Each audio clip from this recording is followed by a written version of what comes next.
Évangile de Jésus-Christ selon saint Jean. En ce temps-là, Jésus disait à ses disciples : « Puisque vous me connaissez, vous connaîtrez aussi mon Père. Dès maintenant vous le connaissez et vous l'avez vu. » Philippe lui dit : « Seigneur, montre-nous le Père, cela nous suffit. » Jésus lui répond : « Il y a si longtemps que je suis avec vous, et tu ne me connais pas, Philippe ? Celui qui m'a vu a vu le Père. Comment peux-tu dire : montre-nous le Père ? Tu ne crois donc pas que je suis dans le Père, et que le Père est en moi ? Les paroles que je vous dis, je ne les dis pas de moi-même. Le Père qui demeure en moi fait ses propres œuvres.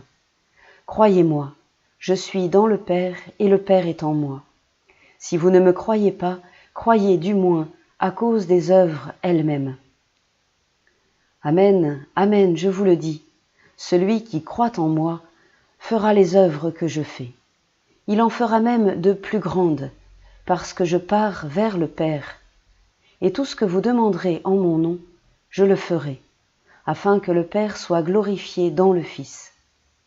Quand vous me demanderez quelque chose en mon nom, moi je le ferai.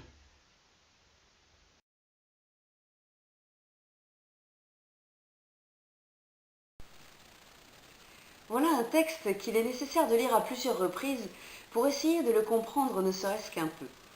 Mon attention a été attirée par la présence du verbe connaître, cité à 3 reprises, puis du verbe croire, abondamment utilisé. Notre relation avec Jésus et avec le Père est basée sur ces 2 verbes. Connaître tout d'abord. Connaître, c'est entrer en contact avec quelqu'un, faire sa connaissance, l'avoir parmi ses relations. Connaître, au sens utilisé dans la Bible, implique un vivre ensemble, un compagnonnage, une expérience commune où l'on reçoit de l'autre, sans la posséder, la révélation de ce qu'il est. Le verbe croire, quant à lui, croire, c'est avoir confiance en quelqu'un, avoir foi en ses actions, en ses possibilités. Mais c'est aussi tenir pour vrai, pour certain, être certain de l'existence de quelqu'un, de quelque chose, de la véracité de quelque chose. Ensuite, dans ce texte, il y a cette magnifique demande de Philippe : montre-nous le Père. Avoir un Père, savoir que Dieu est notre Père et que nous pouvons compter sur lui, cela nous suffit. Philippe avait cerné le nœud du problème. Pour lui, l'essentiel, c'est le Père. Pour vivre, et de préférence pour vivre bien, nous avons tous besoin d'un Père. Nous avons besoin de voir Dieu le Père pour grandir, pour connaître le chemin de la vraie vie, celle de la terre et celle d'après. Il est important de formuler cette demande comme Philippe l'a fait. En plus, il y a une coïncidence assez incroyable. Dieu, de son côté, se cherche des enfants. Alors l'équation est simple à faire, non ? Philippe exprime donc une intuition très juste. Montre-nous le Père, cela nous suffit. Voir le Père, c'est découvrir Dieu comme origine, comme vie jaillissante, comme générosité, comme don qui sans cesse peut renouveler toute chose. De quoi avons-nous besoin d'autre ? Nous venons de Dieu, et tout homme, même s'il n'en a pas conscience, porte le désir profond de retourner vers Dieu, de retrouver la maison du Père et d'y demeurer pour toujours. Là, en effet, se trouvent tous les biens que nous pouvons désirer. La vie, la lumière, l'amour, la paix. Saint Ignace d'Antioche, martyrisé au début du IIe siècle, disait : « Il y a en moi une eau vive qui murmure et dit au-dedans de moi : viens vers le Père. »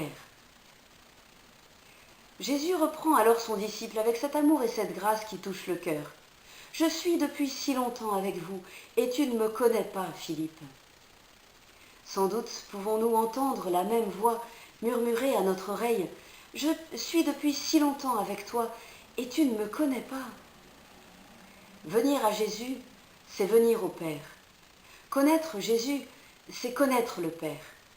C'est ce que Philippe n'avait pas compris. Mais le Seigneur le lui montre avec douceur. Celui qui m'a vu a vu le Père. Les disciples avaient pu contempler Jésus, entendre ses enseignements, voir sa soumission à son Père. Le 3e point important de ce texte, c'est justement la relation entre le Père et Jésus. Aujourd'hui, nous sommes invités à reconnaître en Jésus le Père qui se révèle à nous. Jésus nous fait entrevoir l'intimité réciproque si profonde qu'il y a entre lui et son Père.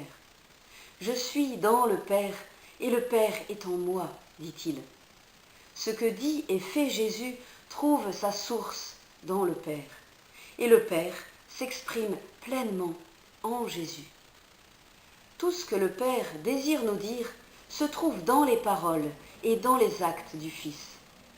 Tout ce qu'il veut accomplir en notre faveur, il le fait à travers son Fils. Croire dans le Fils nous permet d'avoir libre accès auprès du Père, dit saint Paul aux Éphésiens. Les versets 9, 10 et 11 de notre texte montrent cette parfaite unicité entre le Père et le Fils. Celui qui m'a vu a vu le Père. Ne crois-tu pas que je suis dans le Père et que le Père est en moi? Le Père demeure en moi. Croyez-moi, je suis dans le Père et le Père est en moi. Les chrétiens ont l'audace de croire qu'un homme leur révèle Dieu. Cet homme, Jésus. Et enfin, dernier point, les œuvres. Jésus rend un double témoignage. Le témoignage de ses propres paroles, les paroles que moi je vous dis, dit-il, et le témoignage de ses œuvres.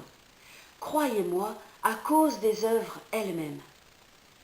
Dans l'Évangile, Jésus nous invite à demander en son nom.